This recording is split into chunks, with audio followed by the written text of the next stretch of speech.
Panharmonicon presents a podcast.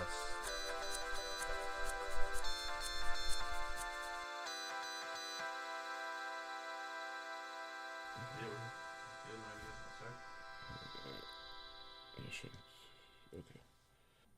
All right. So you've heard the idiom space, the final frontier, right? Yeah. I imagine. Okay. So, just in your opinion, do you think that space is the final frontier? Space as we know it? Space as we know it, yeah. No. What other ideas do you have of when you think final frontier? So I guess because we don't know what afterlife is, what's to say that the afterlife isn't the final frontier, right? I just want to say real quick, that's how you know that we grew up a bridge apart. And by a bridge apart, I mean literally we lived across the bridge from each other For years without even knowing that yeah. And I say that because that's exactly where I was going with it. Because I was thinking a lot about death. Like, is death the final frontier? And I think that's something interesting that I don't think necessarily that Mickey 17 goes super in depth. And by the way, I'm just going to say spoiler warning for the movie Mickey 17 before we get too much further. But think about having a job where no matter how many times you die, you get brought back. It's kind of scary. Do you think that if you knew, even when you died, if you knew 100% certain that you would come back, would it still scare you? So that's very hard to say. Knowing that I could consistently clone myself, the problem I have is that I don't know as a person what makes me me, right? So is it just my body? Is it my brain? Is there a consciousness? Is there a soul, right? Right. A clone, especially like a clone made scientifically, shouldn't maybe have one of those things, right? Like if we think the soul exists, then there'd be no way of it copying it. And if the soul was just consciousness, and there was a way to map the brain enough to get consciousness to be a thing, and therefore cloning made the consciousness go, then I would be like, if I'm Damon 1, I'd rather you just clone Damon 2 now, and sadly Damon 2 would be the one to have to deal with that situation, because I'm not thinking in a brainiac way where Damon is a computer that can just pump out bodies. I'm thinking of Damon as a person that has experienced a lot of things in his 38 years and is very scared of the concept that if he dies and Damon 2 comes around, that Damon 2 could be a completely different person, and Damon 1 truly just does not exist anymore. It never will. Right. Never again. Yeah. Like no matter what the clone is. Right. So to answer the question, yes, I would be afraid. I would still be afraid of dying. Yeah. Nothing would change that fact. I don't think there would be any cloning method that'd be like, yeah, no, it's cool, Damon. You can definitely You come right back. You come right back. You can die. Well, guys, so welcome back, by the way, to another episode of Panharmonicon Studios Presents A podcast. Ooh, that's perfect timing. So the movie, and the reason why we're asking these questions, again, the movie that we're talking about today is Mickey 17, starring Robert Pattinson. So this movie came out, I believe, around mid-March, and we actually saw it right back then. But this episode, by the time that you're listening to it, it's been about 2.5 months. But hey, we're here. And just a quick breakdown, if you're not familiar with the story, judging by box office numbers, you probably aren't familiar with the story. I don't mean that as any flag to Mickey 17. I actually very much enjoyed this movie, but it just doesn't seem that it got a whole lot of traction, unfortunately. But in Mickey 17, we are correct me if I'm wrong here, what is it, like only about maybe 20, 25 years in the future? Like it wasn't super far off. I believe it's set in the year 2053. Yeah, so which is fascinating considering some of the technological advancements that they're using just like 25, 28 years from now. But in Mickey 17, you follow the title character, Mickey 17, actually, who we come to be known as Mickey Barnes. But Mickey is a very, I think to be as concise as possible, timid, sort of unsure of himself, sort of a person. He and his best friend, honestly forget his name, but played by Steven Yeun. Do you remember? Oh, his name? Yeah. No, unfortunately. Okay, yeah. So if you guys want to Google that and follow along here with us, but essentially these are two friends, and funny enough, they go into business together on Earth, and on planet Earth, while we're here, we discover that Mickey and his buddy, they actually went into business with a very well-known, not in a good way, an infamous loan shark. And since their business went under, unfortunately, which by the way was a macaron business, they owe this loan shark a hell of a lot of money that in all honesty they realize they cannot pay back. So that's unfortunate, because what they find out is that this loan shark doesn't play any games. And what I mean is that he doesn't play any games.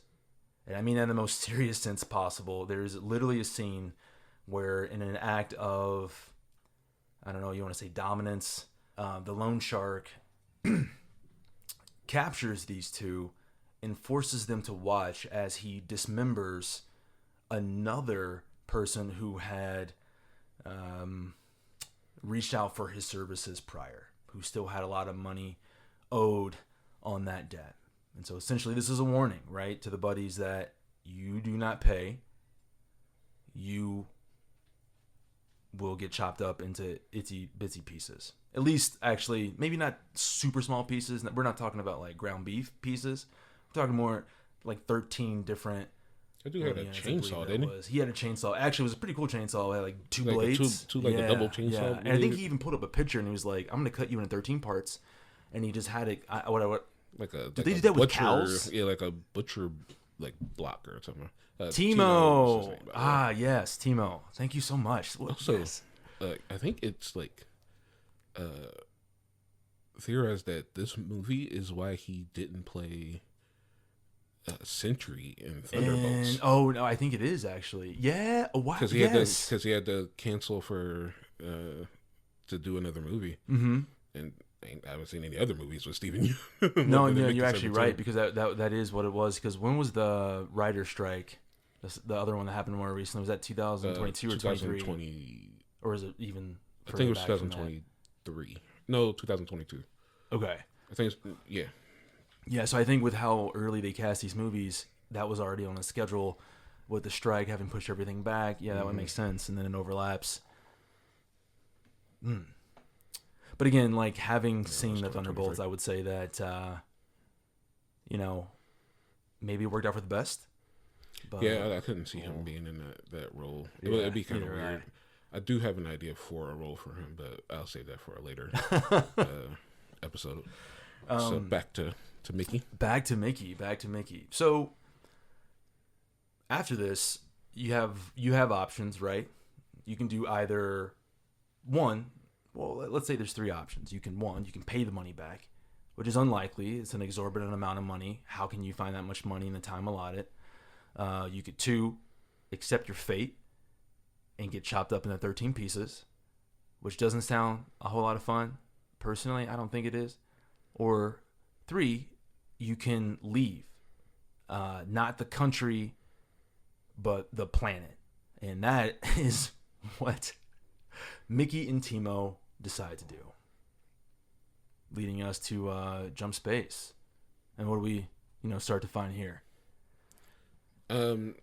It's kind of at this point where the world is opened up to us a bit more, and we learn a lot more that we kind of didn't know about what was happening in the 2050s of Mickey 17's world. We learn essentially that resources have dwindled, like to those that we kind of are already thinking they're about to go down. And as such, the rich and the elite can already leave the planet. But it's now starting to be opened up to, like, I guess one would say maybe like the upper middle class. And they're kind of like, they're at spaceports, essentially kind of treating them like airports at this point. And people are just kind of jumping off to different planets. Excuse me. And it's here that Mickey and Timo both realize we need to get out of here. Let's get on this expedition that we are seeing be advertised for a trip to, I forget the name of the planet. It almost had kind of like a Norse. It does have a Norse name. Origin to it. But they're going to go to this planet, and the only way to get on a cruise ship is through applying. Now, Mickey claims he has no talents, that he can't do anything. Mickey is very much like Niflheim. Niflheim. So Mickey's very much a sad sack, as was kind of said before. Timo somehow gets the ability to become a pilot. You would think the pilots would have been the very first thing already like taken care of. You don't think that's the thing that like you gotta apply for, because that seems like a very important job that you would have had taken care of. But Timo gets that job. Mickey can't do anything, he claims, so he goes for what's known as an expendable. Unfortunately, this isn't Sylvester Stallone and Jason Statham, but in this case, it is essentially signing you up for a program that on Earth is very controversial, and I believe even outright like banned by law, which is a cloning procedure, which is why we were talking about cloning earlier. In this case, you become an expendable, someone who gets cloned, and as such becomes very expendable. You can be at any given point in time killed, maimed, experimented on, all for the sake of science, and as well as, I guess, cutting down on like staff like injuries and things like that. Apparently no one else had even thought about asking for this position, because when Mickey does ask to apply for the position, the person he talks to seems very surprised, and then goes to get another person to come and, I guess, interview him. You know it's bad position when the person accepting the applications ask you to confirm like 6 times, and then gets their boss. Then gets their boss, I guess. From there, Mickey is interviewed. The boss she's pretty much really trying to determine if he understands what it means to be an expendable, because like we said before, it does mean that you can die, which does lead to the question of what does it mean to die, and if you can die and somehow know that you died but be brought back, how does that feel? What does that mean to die? And Mickey seems to not care, and it's here that we kind of learn maybe why he is the way he is, because I can't remember if she gives him a drug or something, or if he just has the flashback himself. I think it is induced by the drugs that they had flooded the system with. Mm-hmm. So he has a flashback to his mother, and he and his mother were just out shopping, and they get into a car and proceed to drive. His mother, who is not Tommy Lee Jones, asked him not to push the red button that was in the car. The car was not a Lincoln Town car. This was not Men in Black, but for some reason there was a red button. The movie does not tell you what the red button did. but he proceeds to hit the red button, and then he kind of just jumps forward in his own flashback to her being dead. They had an accident. In his mind, hitting the red button caused his mother to die in an accident. We don't know. I mean, certainly it's not like the car explodes or anything, like upon impact of him touching the red button, and it also doesn't go like super fast. Anyway, he's accepted. It's interesting though, because it becomes like this metaphor, essentially, for, I don't want to say lack of initiative, but sort of like the timidity and the fear of life that he feels. It's like a decision paralysis kind of that he gets, where he just thinks that if he makes a decision, he'll make the wrong decision. Mm-hmm. And unfortunately, with Timo, he kind of does get that feeling reinforced, because Timo made him make a decision, which was to invest his money into this like macaron scheme that just was not gonna work out. So I can kind of understand why he has it, but also it's something that I think it's a little bit too paralyzing for him. But with his demeanor, it makes a lot of sense why this affected him so much. He gets accepted. Obviously, that's how we have our movie, and he gets put on the ship along with everyone else that applied, and I'm assuming there are also civilians. You don't really see them.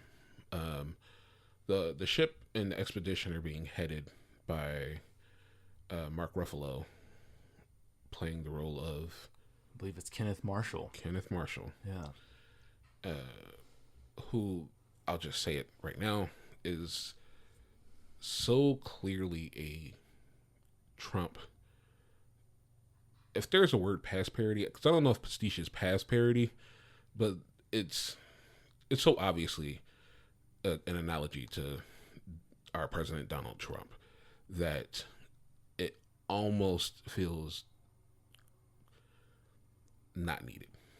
Like we'll jump into a little bit of opinion right now.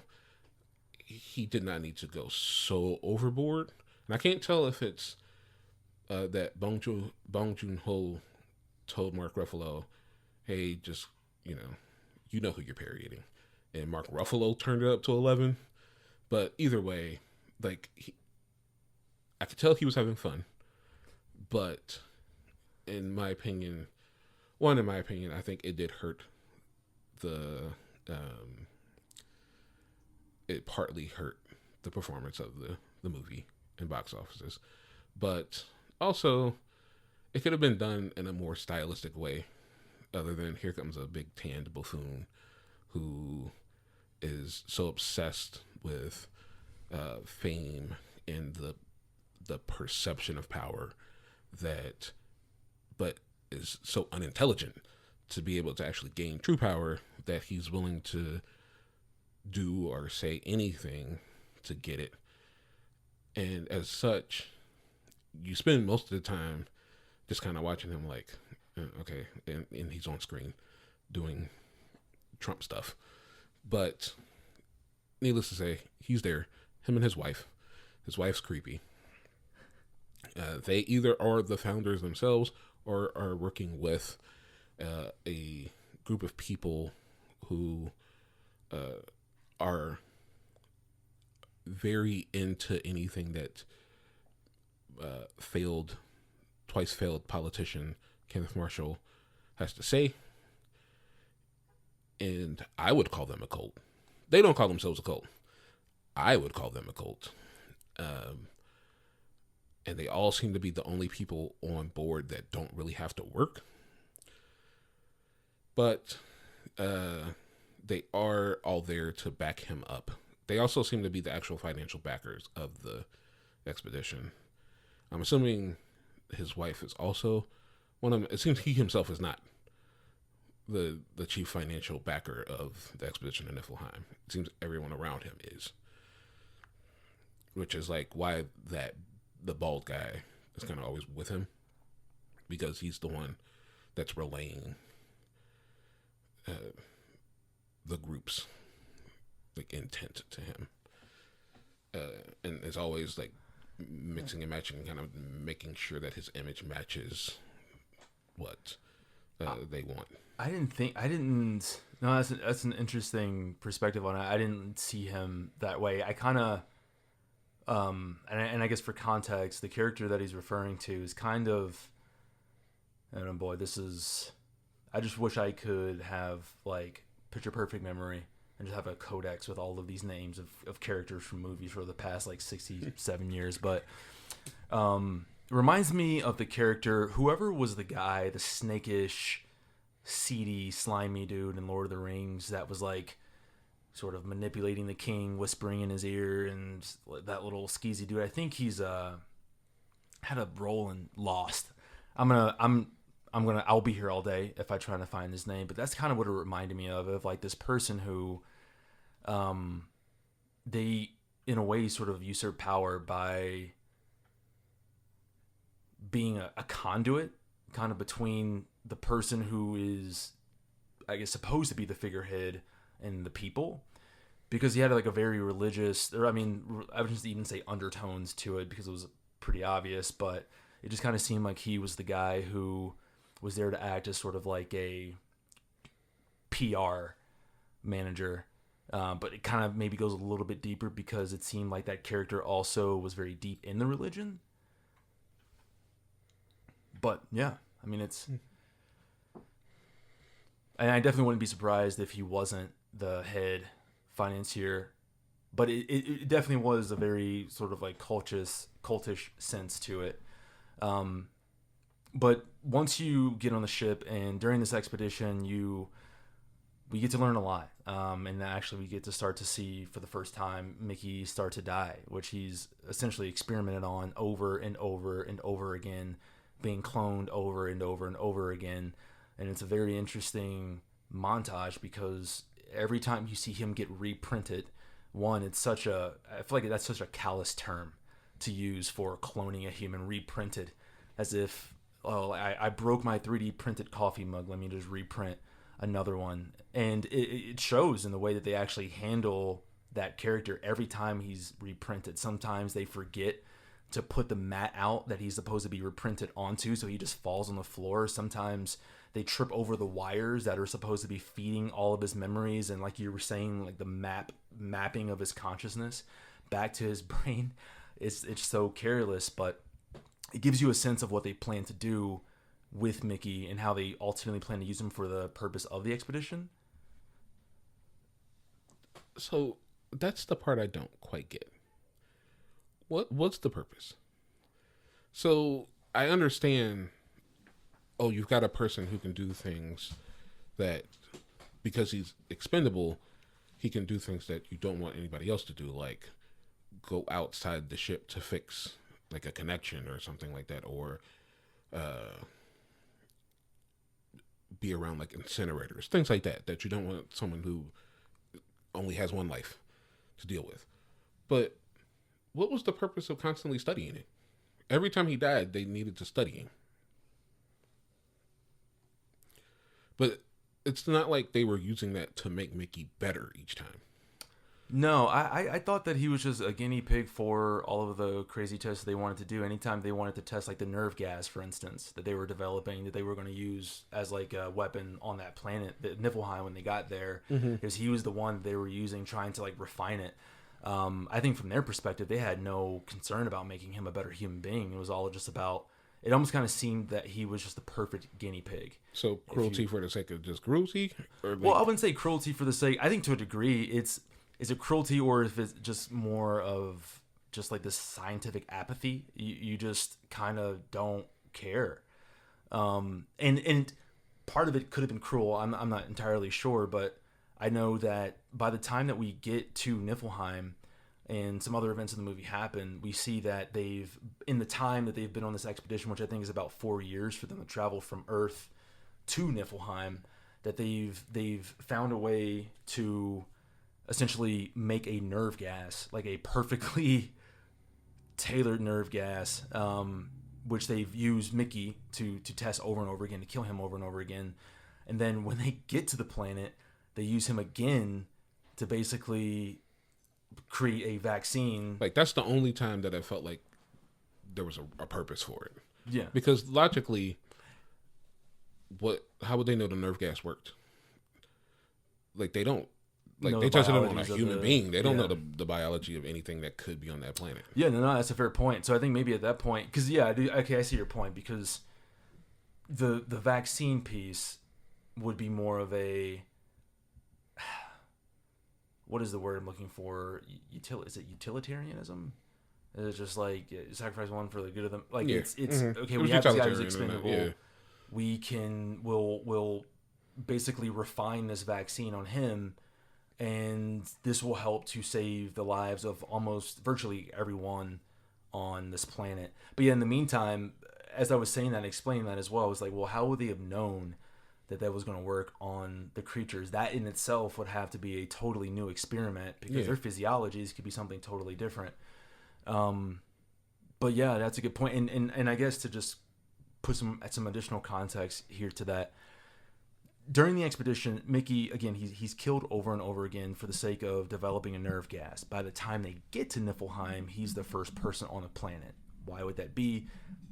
They've never been there. They don't really know much about the atmosphere, if there are any viruses in the atmosphere. So, who best to use than the guy who can just be reprinted from chicken bones and scrap meat and dirty laundry that they're dumping into an incinerator on this ship.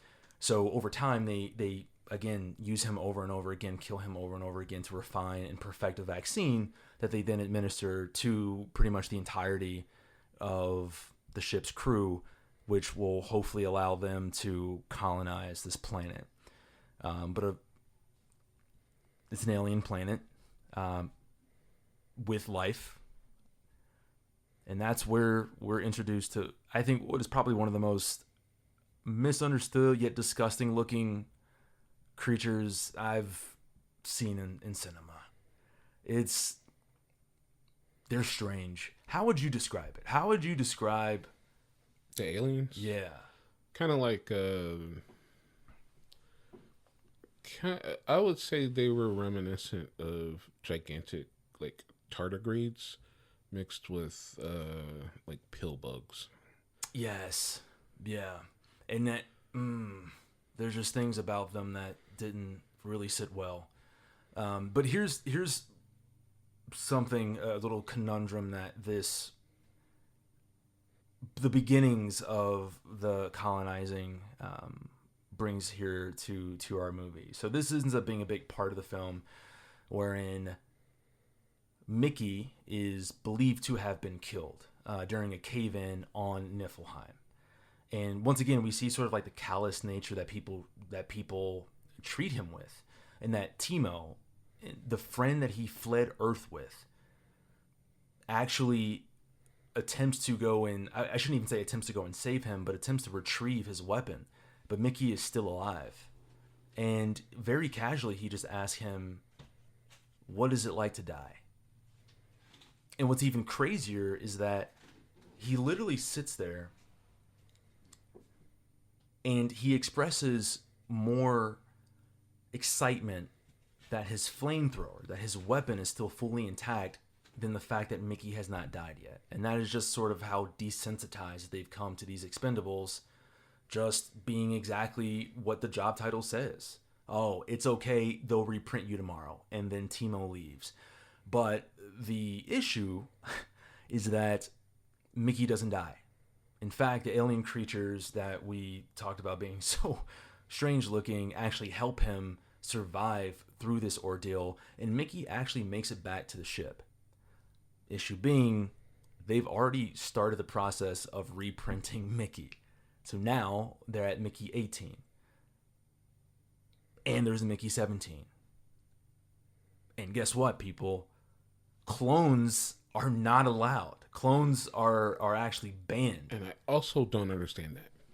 Oh, as to why they would do that. Yes. Yeah, but okay. So I guess of the story that they told, as to why they explained it, what part of that for you is the whole thing? Okay, so if you haven't seen the movie, part of the reason that the whole concept of cloning was illegal in on Earth is because one of the scientists that created the cloning process turned out to be a serial killer who was using clones of himself to murder people so that it never looked like he himself was doing it. So he always had an alibi. Perfect. Because there was another clone around doing things, like killing people. Real Jack the Ripper type stuff. My problem is that Marshall said there's no jurisdiction outside past Earth. Therefore, he should be allowed to use the cloning process.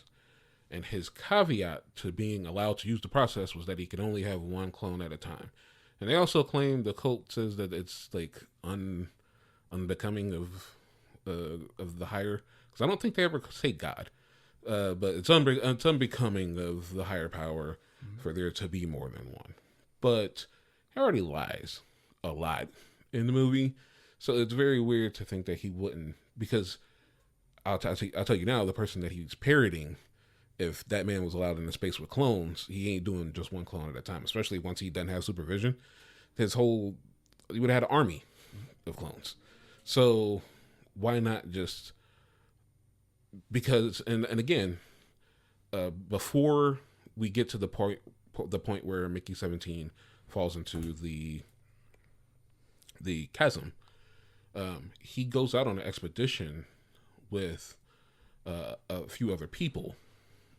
And it's, I think, the first time that they meet the aliens. They get scared of the aliens and they try to like shoot him away, which causes a cave in. Or I don't know if it was a cave in, maybe just like a stalactite. I think that word needs to just not be a thing anymore. It's such a weird thing to be like. It's a G if it's here. If it's a C, if it's there. Like, is it G for ground, C for ceiling, or something like that? No. Like, I think maybe it was just like a. Oh shit! Oh my god! Stalactites hang tight to the ceiling. Stalactites and then stalagmites grow up. Okay. So wait, you said stalagmites grow up. Yeah. So they would be the ones on the ground. Yeah. So I've never heard of somebody using that as a means to remember. G for ground, C for ceiling. I mean, yeah, I've always done the tight to the. Yeah, I've always done that one. I've never thought about C for ceiling, G for ground. I think you're on to something. But you heard me K through 12 the teachers. you need to teach that in third grade. But yeah, I think just like a stalactite falls and it kills one of the people on board, and that causes kind of an ordeal because that's what they like. Even Marshall himself kind of says that's what they send Mickey out for. So if you had 4 Mickeys, you're going to run into that situation because one of them would have been a clone that died. You know that. So it does make me wonder. I just even wrote down a note here. Like, I wonder if it's for optics, like this. Which is ironic that they're, for one, calling this device blasphemous, it's unholy and all these things, but hey, we have this obligation to use it for furthering humanity.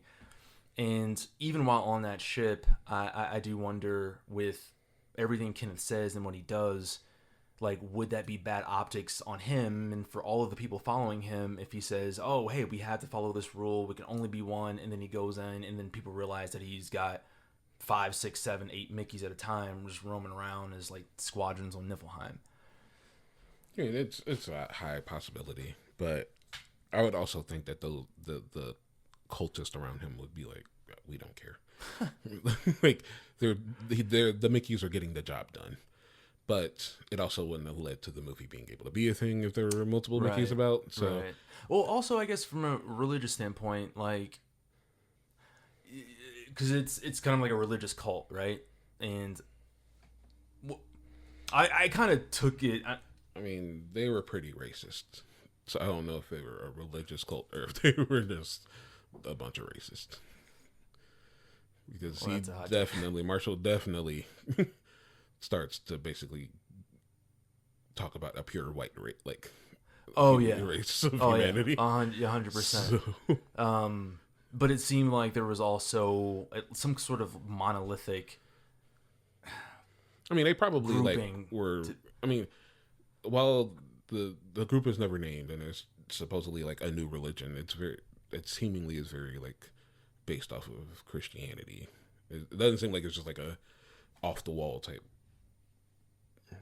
new thing, but if you were going off the concept that maybe like in that religion they view like the body as something, therefore they view cloning multiple clones to be something. Mm-hmm. I guess the question would be like, why allow the cloning in the first place? It just, I mean, if I were to look at it from the lens of our director and just say, or even the man who wrote the original Mickey book, Mickey 7, I think. Obviously, it's an analogy for like the workforce and how we of like lower and lower middle class and things like that are essentially expendable to the rich in a way that they don't care for our well-being or anything like that. The way everybody basically treated Mickey, then yeah, I get it. You would want that to be just the Mickey, and the Mickey cloning and having multiple Mickeys would probably be reminiscent or representative of like us banding together as opposed to the way we are individualized and being able to rise up. If I'm looking at it as somebody who just went to the movies one time in March and sat there for an hour and like a half, I would say it kind of looks dumb that you only allow one clone at a time, and you clearly have the ability to clone multiples. Right, but I think, I don't know, I guess in my head I go back to that sort of that optics thing, and like, yes, definitely the opportunity is there, and to be honest, it's like you can just maybe do that, because to my understanding in the movie they never express like, hey, we have this, like there's actually a scientific limitation to what this machine can do. Like they never say, hey, we can only boot this machine once every month to create one clone. That's why we don't have more. Like, by all means, so long as there's enough resources for them to recycle into a human being, you could have done it. But again, in my mind, I just kind of wonder if that's part of it. If it's this sort of sense of, like, if, for instance, if you have a lot of followers, religious, like followers of a particular religion, who you've set 10 commandments, and then the person that you're looking up to as the leader of this group is seen preaching about how important it is to follow these 10 commandments, but then also at the same time visibly breaking all 10 commandments, would you continue to believe in that person, or would there not be some dissent? And in some cases, people just start to change their opinions. Like, well, I'll give them a pass because XYZ. And then any number of excuses come up. But I think in my mind, if I were following somebody and they told me that they're this thing, this is who I am, and then they immediately switch and just outside of supervision of anyone else, I see that they're somebody totally different, I'm going to start to question that person. Would you, though, if you were blindly following what would seemingly be like a messiah like figure? Well, that's what I mean, is like some people in that group might still just they'll turn the other cheek and they'll like, I don't care. But I just think there's varying degrees.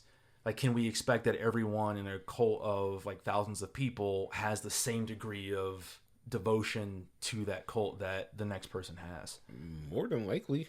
I mean, especially in the case of this, where you were hand picking people to get aboard this like arc. Yeah. Then yeah, I would only be choosing the most devout people.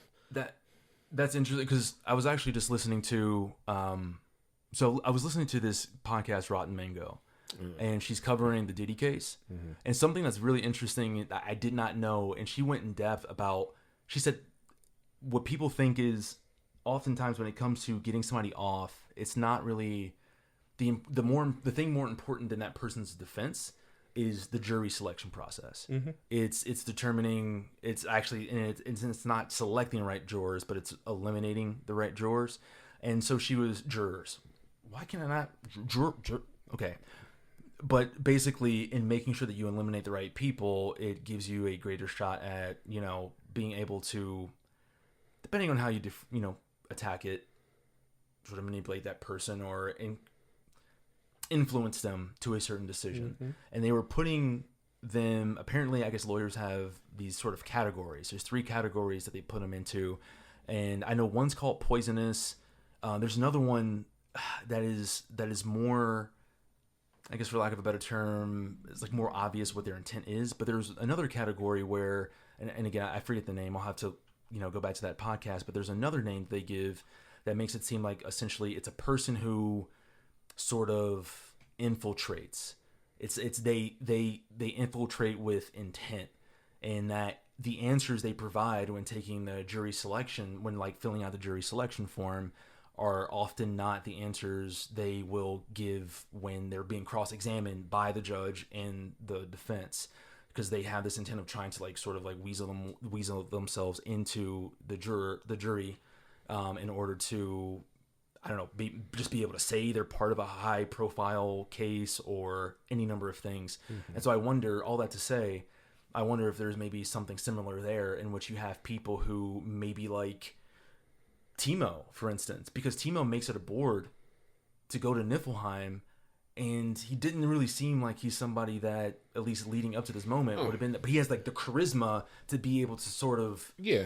So the way I understood the movie, and I could be completely wrong, is that their workers, like a lot of the force, were not a part of it. People like Timo, people like Naya, Mickey, all of them, it seemed like the staff themselves were not really a part of it so much, and that there was like a group of people we just never saw until like we would see them in like the cathedral-ish area that were like the devotees. They seemed to be the one. They didn't seem to also have jobs, so that was why I thought there was a civilian component, and not every single person on there was working. No, that's a good point, because I guess they didn't, because I guess we don't really know. Like, it's not at least explicitly stated that, hey, we have only like the civilian component. I was kind of under the impression that everyone had a job to like varying degrees of and that's a possibility. I mean, ultimately, we don't see everyone. Right. And we see so much of it just through Mickey's perspective. Right. And the people immediately around him that you have no clue. But like the times that we see like Marshall speaking to an audience, none of the people that we see around Mickey are in the audience at any given, ever really. So basically what I was kind of getting at was just that because of the cloning issue, we run into this thing with 17 and 18, right? Yeah. It's illegal to have both of them. They know it's illegal to have both of them. 18. And this is also where we first learn about the fact that not all of Mickey's clones have been exactly the exact same as Mickey. So that, like what you were referring to at the beginning about how is Dame 1 the same as Dame 2 versus Dame 3, 4. So, and that was kind of why I worded it that way earlier, because you wouldn't know. There'd be no way of knowing, right? Like unless you were able to have the clone with you and be able to be like, okay, that is terrifying, because doesn't he even say his girlfriend says, like, he essentially phrases it in a way, because the movie is done in a way where you hear his inner voice. His inner voice is overlaid, but he says it in a way that gives me the impression that she was the one who had to kind of tell him about that. Yeah, because he never knows. Yeah. So he would be like, Mickey 8 wasn't, like, Mickey 8 was a certain way, but Mickey 9 was different. Mickey 10 was aggressive. But it seems that for the most part, they all were sort of similar. And Mickey 18 just seems to kind of break the mold, like, completely. And it's kind of interesting because Naya, who ends up being his girlfriend, even though they're not supposed to be, I guess there isn't supposed to not be relationships on board. Just not relations. Sex. But she's an interesting person, just simply because there's a real weirdness, like, in her character arc, where I can't tell if the presentation was just wrong in a part, but like up until like a certain point, you're actually kind of not sure how she feels about Mickey himself, because, and maybe that was the case, right? Like, because Mickey can die and be brought back, potentially be changed each time, there was no telling how Naya felt about Mickey in general. That is core. Yeah. Like, we know she met Mickey 1. That was the person that she fell in love with. Mm-hmm. But we also don't know if, like, and the reason I bring this up, audience, is because when Mickey 17 shows up and he sees Mickey 18 there, Naya's also around. And it seems like she favors Mickey 18 over Mickey 17 because Mickey 18 is more assertive, more just grumbly, angry, but also like passionate about things. He's not like Mickey. He's not even like Mickey 1. He's seemingly... He's like Robert Pattinson, Mickey Bruce Wayne. Yeah. At a certain point, he does actually sound like he adopts the Bruce Wayne. But he's not even Batman. like the Batman Bruce Wayne. He's like... If Mickey 1 is like year 1 Bruce Wayne, the one we see in the Batman, he's like year 4 Batman. He's had enough. He's like he somehow already had enough. Yeah, and he's not even been around. He's like 2 days old, if that. But he's very, very angsty, and a whole bunch of just like kind of weirdness now that's breaking out because Mickey 17 doesn't want to die, and the running theme up until that point had been what does it feel like to die? So many people asked him like that. He's asked that a lot, right. And he kind of never gives like a true answer up until he's talking to Mickey 18 about dying. And was it Mickey 18 or was it the other woman that he had the dinner with Marshall and I guess his wife? Technically both. Like he gives a full answer to her, which is ultimately that. That's right. Yeah. Now that he knows that there are 2 of them, he knows that if he goes away, that's it.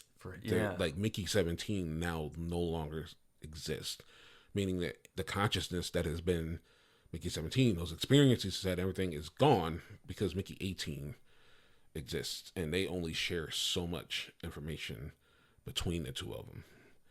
It'd be like if you didn't know you had a twin brother for like years upon years, but the 2 of you shared so many similar experiences up until a certain point and then branched off. Yeah.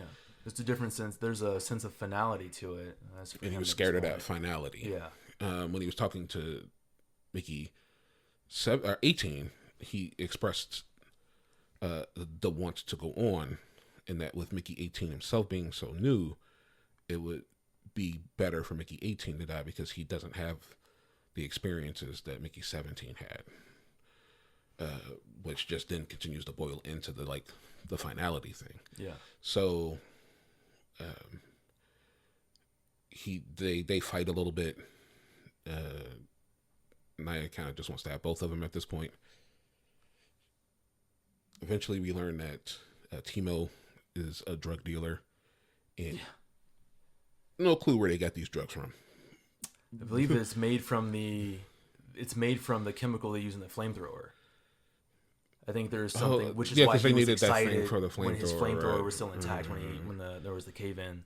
That tells you which that is so you can strange. make a drug out of anything if you. Yeah, right. Just if you have enough time, flamethrower chemical. You'll figure out a way to make a drug out of something. Like what if somebody just found out that napalm would? Then people would be buying up napalm. But, dude, that's terrible. Yeah. So,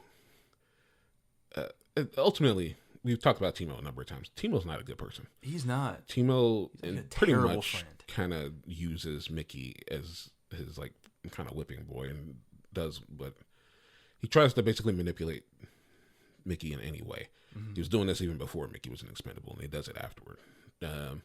But Batman Mickey is not down with that and kind of wants to kill him. It ends up almost killing him, but doesn't kill him. They get the drug. Mickey's taking the drug. Mickey 18's taking the drug with Naya. At this point, I was kind of like, all right, Naya, you kind of getting a little weird here. But then she gets like this whole hero arc at the end that I guess justifies that little weird part. I guess everybody's just being human. I'll take that. Everybody's being human. Because the girl that we were talking about earlier, who asked him about death,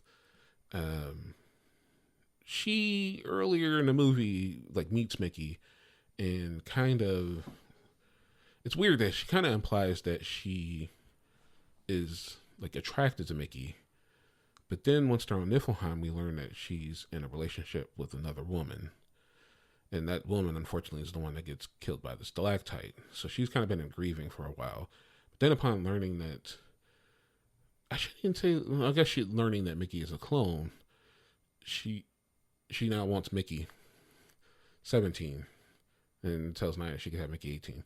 Mickey and Naya's like, I want both of them. You can't have either of them. So she starts to show that she does have like a I don't know what to call it, an affinity for Mickey himself, because she doesn't want to share Mickey. But she was also kind of high, so she could have just. She also seems possessive, so she could have just been being possessive at that point in time. But we eventually learned that Marshall has plans on getting rid of the aliens, because they seemingly have been on Niflheim for a short while now, but haven't been working toward, I don't know if they need to terraform it or what they need to do. Yeah, I'm not really sure. I don't think they're very clear on, I think, how long they've been there. Because I would imagine that it's been a little while, because they would have had to have manufactured a vaccine and ensured that that worked before you would even probably consider colonizing it. Otherwise, if they couldn't, my guess would be that they would have just hauled ass back to Earth or whatever would have happened. But it could have just been maybe a matter of weeks, mere weeks before or after the vaccine.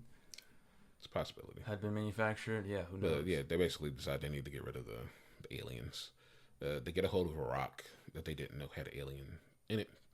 Aliens. Mm-hmm. So they get a hold of one of the aliens, and at this point, the aliens outside, who I guess they have like a psychic link amongst all of themselves, are now upset, and they now want to get their baby back, not ribs.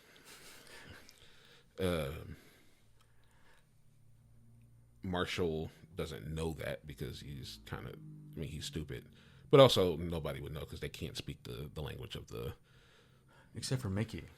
We assume. I don't know. He does the grumbles like them, and apparently we learn through like his short like couple of interactions with them that he can somewhat speak what they speak. Because he literally just matches what they ooh ooh ooh ooh. That's what he's doing, and they're like, "Oh, thank you."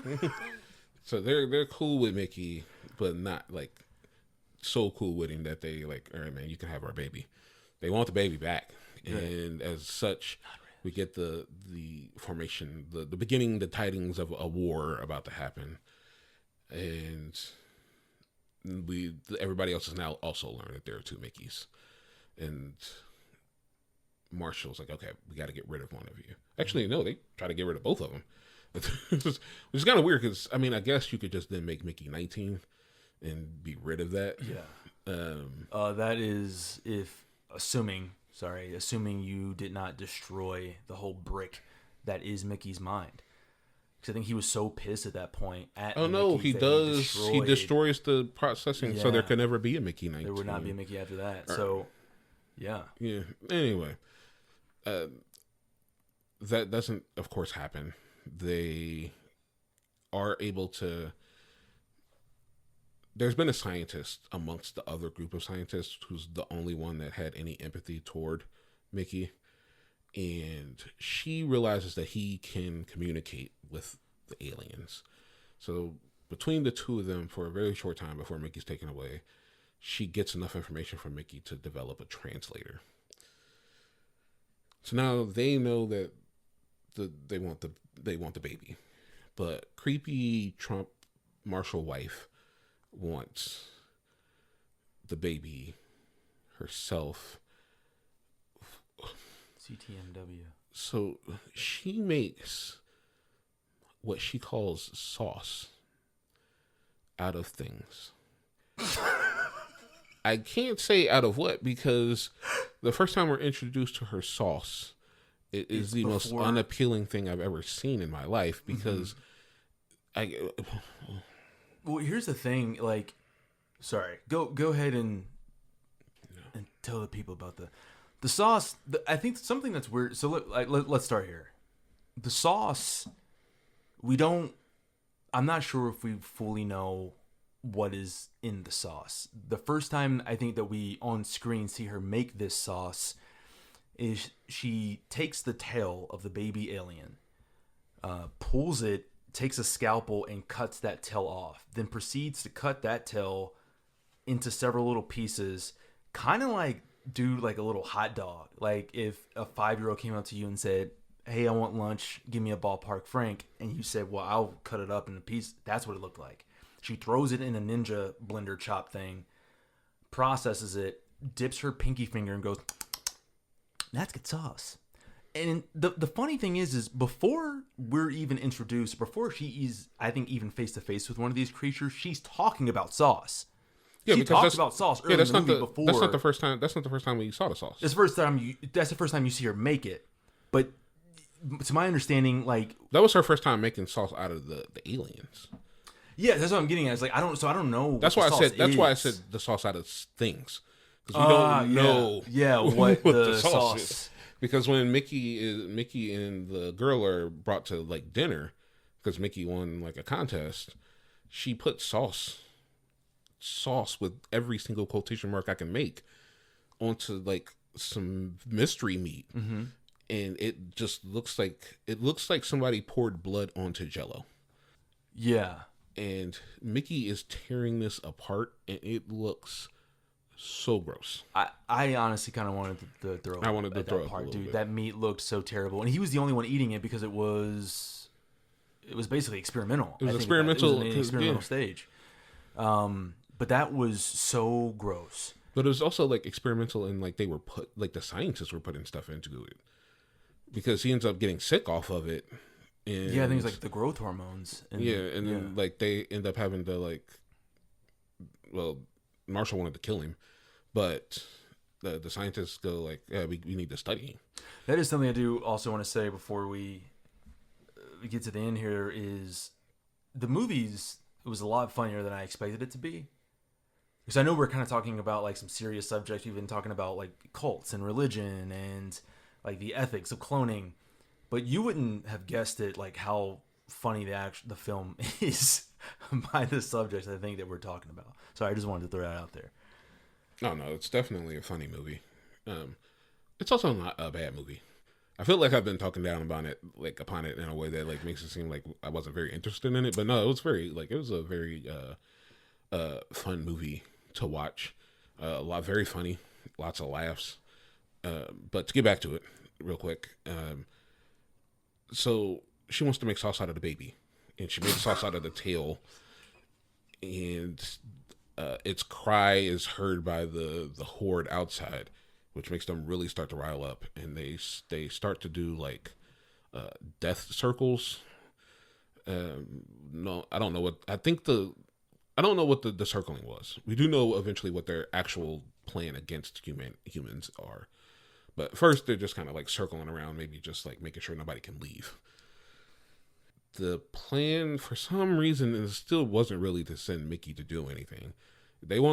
Marshall wanted to kill Naya, and then deal with the aliens. They're saying no, we can get Mickey taken care of. Eventually, Mickey's 17 and 18 are able to kind of escape a little bit and run off to go deal with. No, he does send them out, because he sends them out with bombs. Right. And it ends up being a competition, essentially. Specifically, I believe It's what you creepy Trump Marshall wife? Trump Marshall wife. Yeah. Okay, I just want to make sure I had that. She makes a game out of it, essentially saying, like, hey, I have this device and I can detonate the bombs on either one of you at any point. The goal here, go out there and collect me as many of these alien tails as you can for my sauce, and whoever the winner is gets to live, and the other person, I will blow you up. Very weird, but I think that kind of goes back to what you were talking about before, or the question that you asked about, especially when they were experimenting on Mickey during the expedition, the cruelty for the sake of cruelty. Because some of the things that they ended up doing, like ultimately, if you feel that even outside of earthly supervision, that having multiples is a sin, there's a easier, more efficient way to handle that situation than making a game out of making them go out and then harm other creatures to use for a sauce, an ambiguous sauce. There's other ways, but it just seems it is very cruel, which I would imagine that's kind of like the point of it. But it is a very interesting climax to the film, because what you have is the question still, I think, circling in their minds. Obviously, Mickey 18 is the more aggressive and the more stoic one, while Mickey 17, you can kind of see that his personality is evolving a little bit, and he is becoming a little bit more willing to take the initiative and willing to be proactive in certain situations, like mainly towards the end there. And unfortunately, it does, the climax, it does see that Mickey 18 is the one who ends up dying in an effort. Well, who knows, really? He ends up actually taking Kenneth Marshall with him during that time.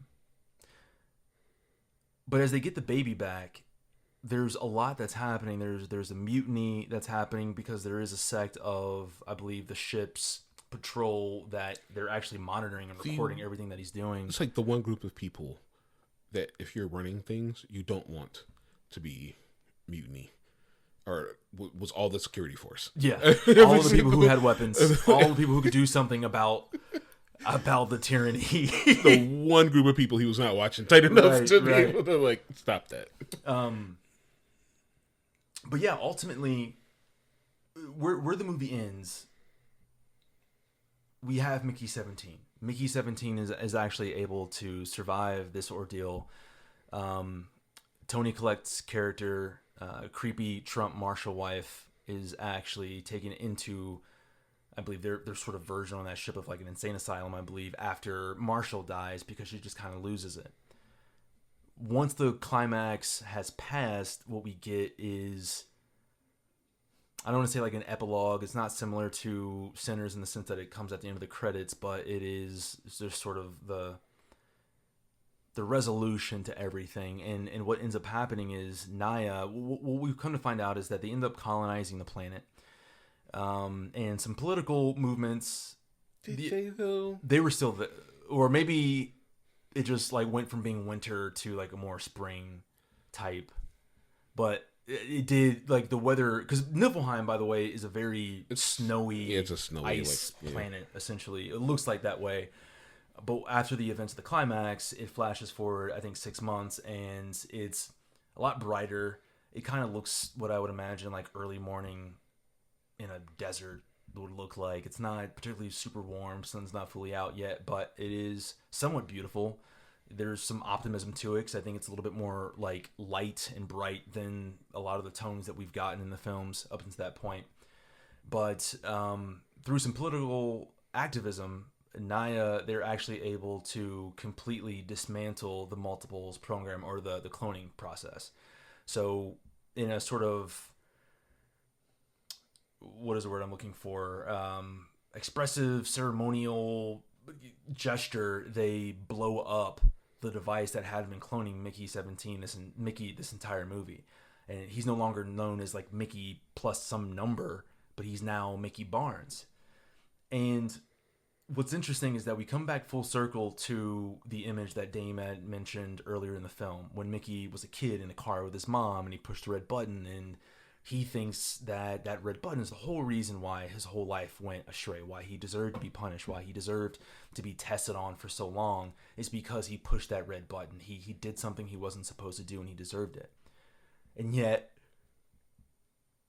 the irony of it is when it comes to destroying that device, he's given a remote control which has the most cartoony red button. It's literally just a block with one red button. Like, it's something that you would see off Looney Tunes, dude. Like Wile E. Coyote trying to kill the Roadrunner. It's very Acme-esque. Very Acme. And what you have is a sort of an interesting dream sequence that ends up happening, which is significant, but I think that the more significant thing is something that he says at the end of this film, which, as he's giving his sort of like final inner dialogue, he says something to the effect, essentially, it's okay to be happy. That all of this overthinking that he's been doing his entire life, everything that has made him from that first decision of pushing that red button to who he is now,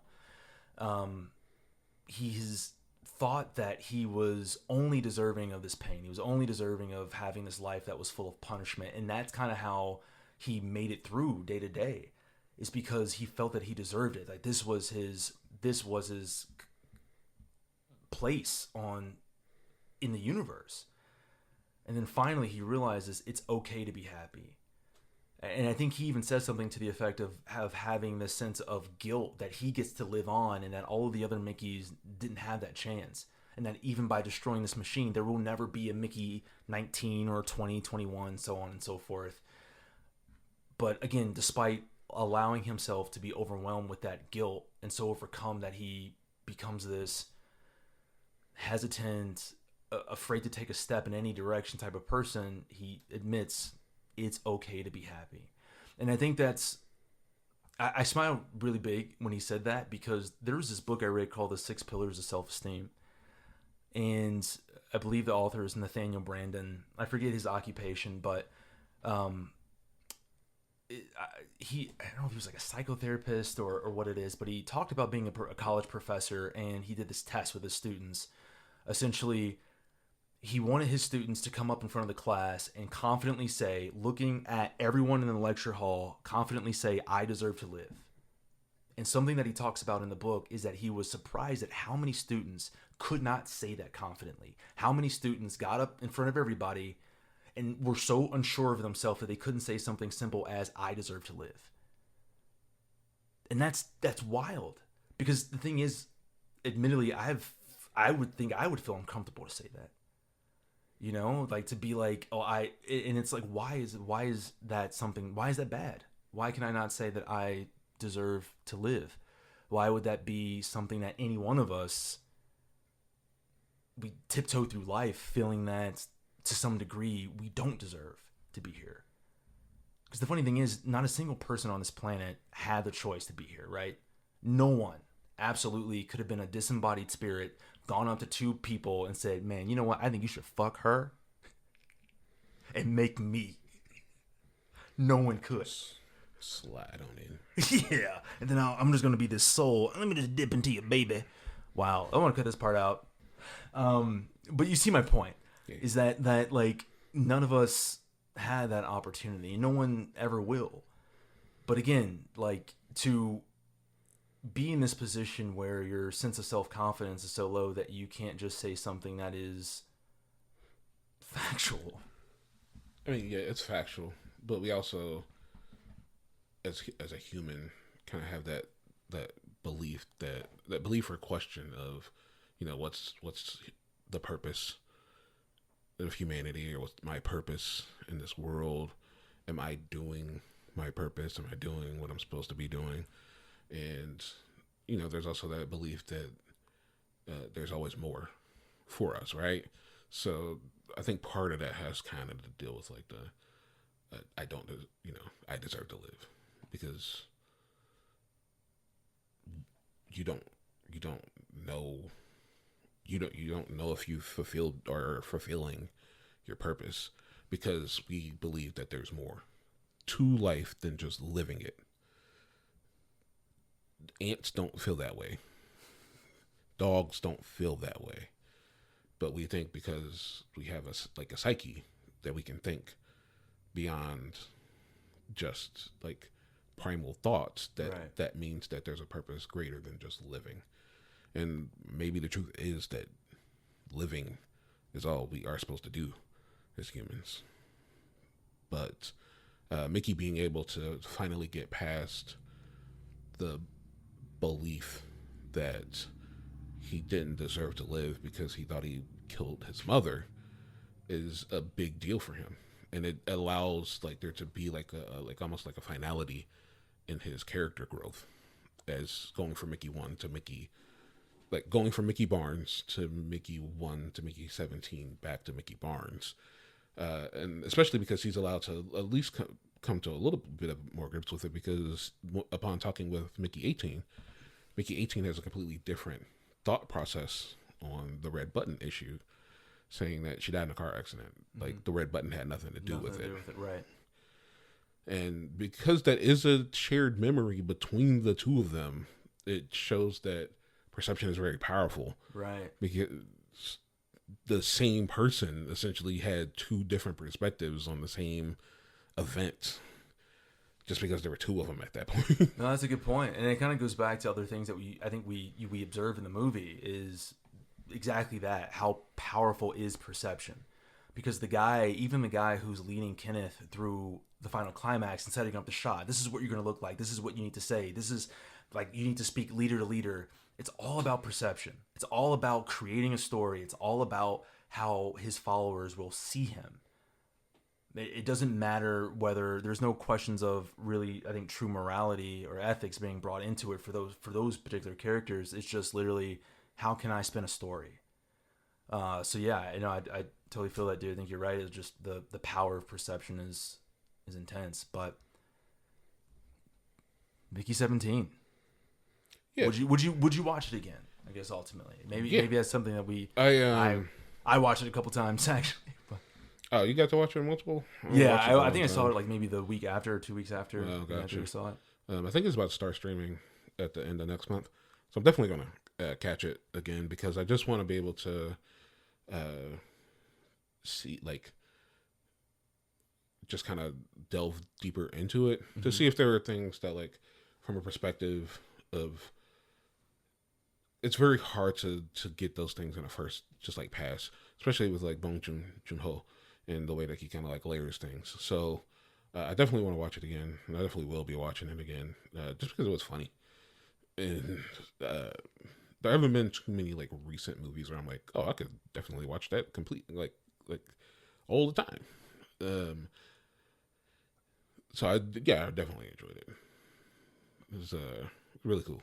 It was one of those like movies that I don't think are like going to win an award, but it doesn't matter that it doesn't win an award, because it's something that I know, like, if this were like 1992, this would be that movie that I watched every time it came up on like HBO or something like that. Star 64. Star 64 on like the afternoon. I'd watch it every single time it came. I was like, oh man, Mickey 17 is coming on again. About to watch it. Start quoting stuff from it. It'd be, yeah, like it was a very fun movie. Awesome.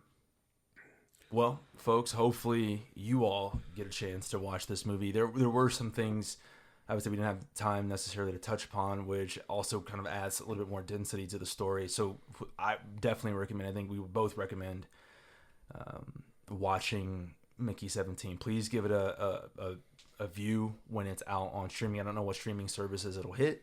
For some reason, my mind immediately goes like Peacock, but it's HBO Max. Oh, that's right. Okay, so yeah, don't listen to me, but well, listen to me and Damon. But guys, again, just as a reminder, we are live. Like, subscribe, comment. Let us know what we're doing well, what we're not doing well. We would love to speak with you. I can't say that none of your negative comments won't make me cry. But at least you'll learn from it. Yeah, absolutely. And that's the most important thing, right? You never truly fail until you completely give up. Yeah. And also definitely share. Word of mouth is an insanely powerful tool. Absolutely. And if you liked what we were dishing out, you'll like it even more once more people start to listen. Because then you can talk to them about it. You can talk to us about it. You can talk to us about it. We be in those comments. Oh, absolutely. Who else can you talk to? You can't. Well. Oh, man, if you could talk to dogs, dude, I would. There's so many movies I would tell Mimi to watch, but folks, just want to thank you for taking the time out of your day to listen to us talk about movies. It is always greatly appreciated. And in case you forgot, I'm Farron. I'm Damon. And this has been yet another episode of Panharmonicon Studios Presents a podcast. Thank you for listening. Have a good one, guys. Grima Wormtongue is the Grima Wormtongue. Brad Dourif. I should have known it would be like a snake or a worm, because the dude was so snaky. Like, he was just very wormy. Basically something that just slithered. Panharmonicon presents a podcast.